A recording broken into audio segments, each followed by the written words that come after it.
everyone, welcome back to SkillWeb. In this tutorial, I'm gonna show you how to create a mockup in Canva.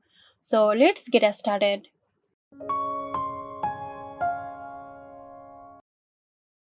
Log into your Canva account and go to the left corner.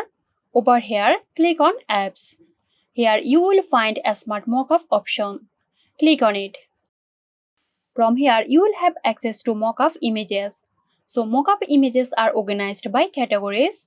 Choose one based on your needs.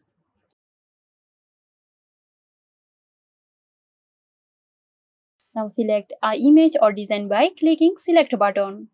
So here you will find all of your images you uploaded. You can upload new one by clicking Upload. Now select one. Okay, there you go. Hit Save and your mockup is ready. Now you can download it by clicking Download. Okay, that's it. Hope this video helped you out. Stay tuned for more helpful tutorials here at SkillWeb.